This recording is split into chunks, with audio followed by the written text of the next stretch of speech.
Okay, we left off on chapter 3. But the goldfish was real, and when her parents returned from the fields for dinner, they were not happy to learn that Minley had spent her money on it.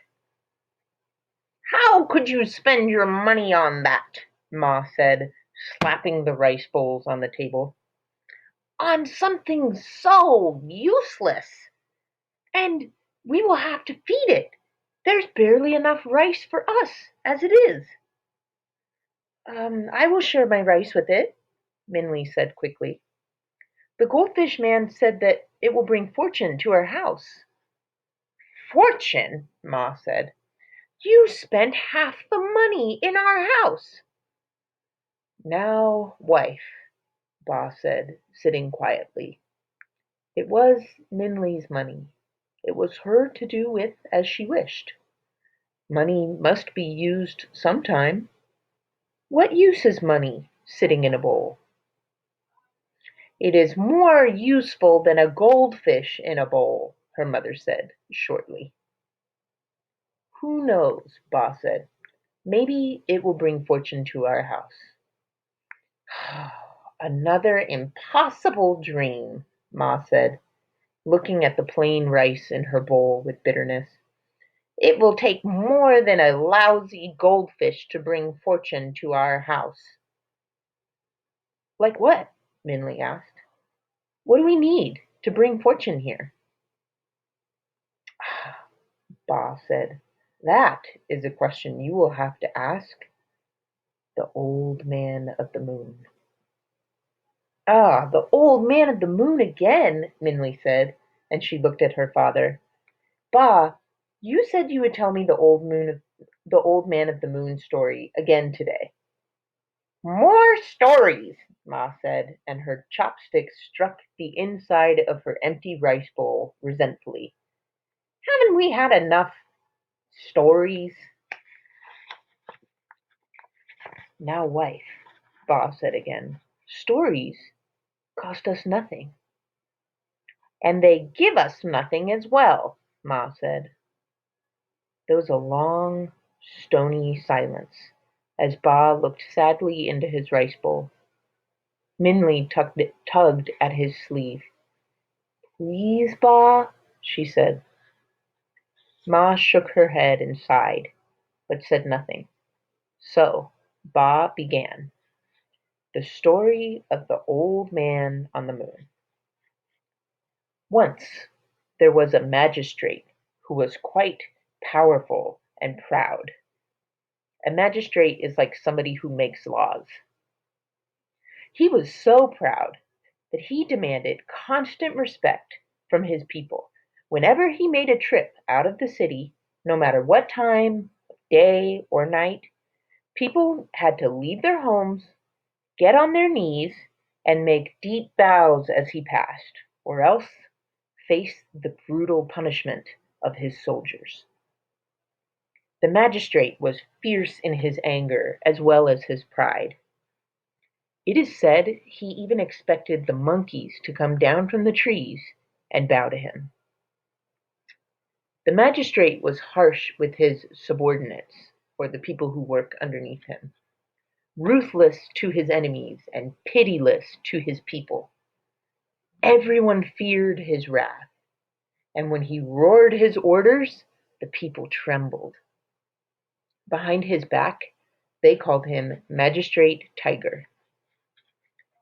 Now Magistrate Tiger's most coveted wish was to be of royal blood.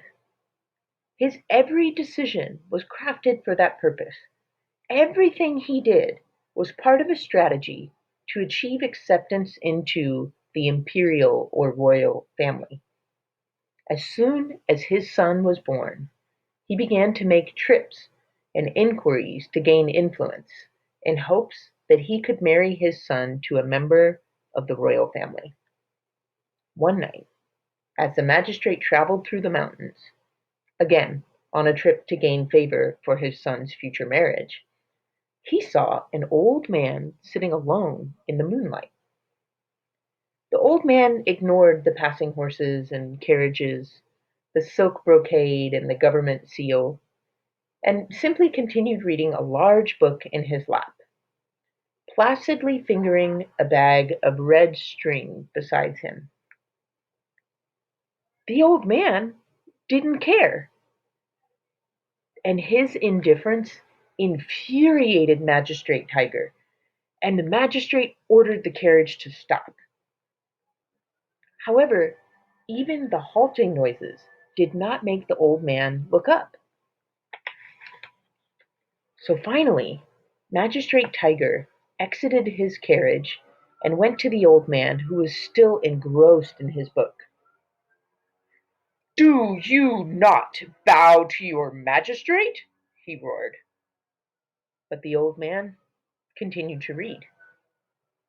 "What are you reading that is so important?" the magistrate demanded, and looked at the pages of the book. It was full of scribbles and scrawls that were not any language that the magistrate knew. "Why, that's just nonsense in there." "Nonsense," the old man said, finally looking up. "You fool! This is the Book of Fortune. It holds all the knowledge of the world, the past, the present, and the future." The magistrate looked again at the marks on the page. "I cannot read it," he said. "Of course not," the man said, "but I, the Old Man of the Moon, guardian of the Book of Fortune, can read it. And with this book I can answer any question in the world." You can answer any question in the world? Ha! The magistrate scoffed. "Very well. Who will my son marry when he is old enough?" The old man of the moon flipped the pages of his book. He said to himself. "Yes, here it is. Your son's future wife is now the 2-year-old daughter of a grocer in the next village." "Ah, the daughter of a grocer! Pooh!" the magistrate spat. "Yes," the old man of the moon continued, "right now she is wrapped in a blue blanket embroidered with white rabbits, sitting on the lap of her blind grandmother in front of her house." "No," the magistrate said, "I won't allow it." "It's true," the old man said. "They are destined to be husband and wife. I myself tied the red cord that binds them." "What red cord?" Magistrate Tiger demanded. "Do you know nothing? I, the Old Man of the Moon, I tie together everyone who meets with these red threads." The old man sighed, holding up his bag of red string. "Ah, when you were born, I tied your ankle to your wife's ankle with a red thread, and as you both grew older, the line became shorter and shorter until eventually you met. All the people you've met in your life had been brought to you by the red cords that I tied. I must have forgotten to tie the end of one of the lines, which is why you are meeting me now. I won't do that again." "I don't believe you," the magistrate said. "Believe or don't believe," the old man said, standing up and putting his big book on his back. "We have reached the end of our thread, and now I will leave." The magistrate stared in dumbfounded silence as the old man of the moon walked away and up the mountain. "Ha! Crazy old man," the magistrate said finally. "What a waste of my time." The magistrate returned to his carriage and continued on. But as they drove through the next village, he saw an old blind woman holding a baby girl in front of a house. The girl was wrapped in a blue blanket, embroidered with white rabbits, just like the old man of the moon had said. Magistrate Tiger burned with anger. "I will not let my son marry a grocer's daughter," he vowed. So after he arrived at his guest house, the magistrate secretly ordered one of his servants to return to the grocer's home and stab the girl with a knife. "That will take care of her," he thought to himself. Many years later, Magistrate Tiger had his dream fulfilled. He was finally able to find a match for his son with one of the emperor's many granddaughters. And his son would inherit the rule of a remote city. So on the wedding day, Magistrate Tiger bragged to his son about how he had arranged the marriage and outwitted the old man of the moon.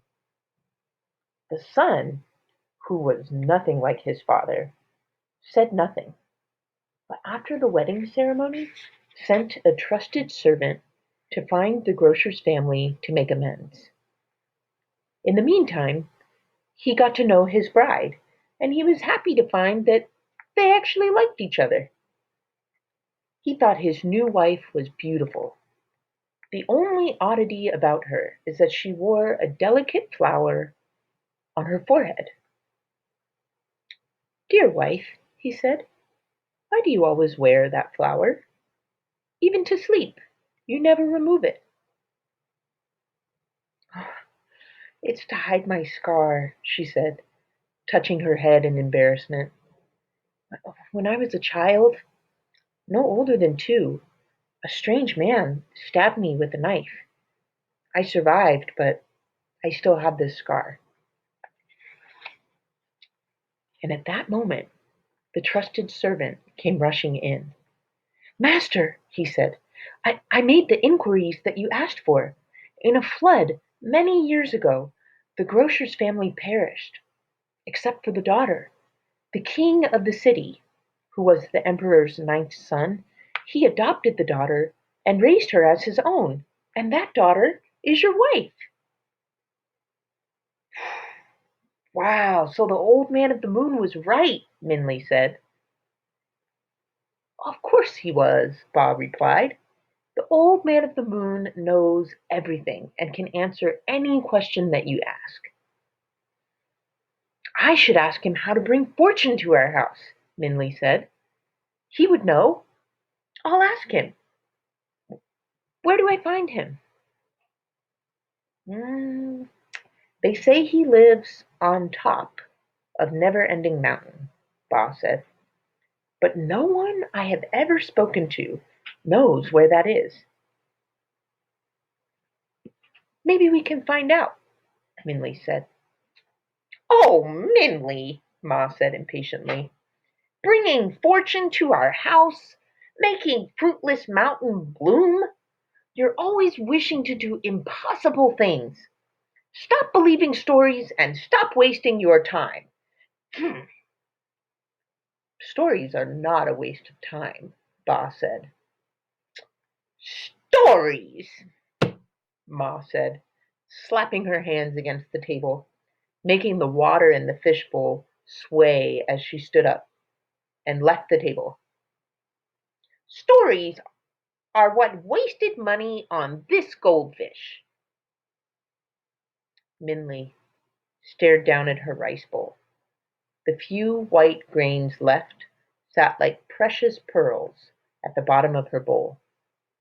Ba patted her arm. "Eat all your rice, daughter," he said, and with his shaking hands he scooped the last of his own rice to feed the fish.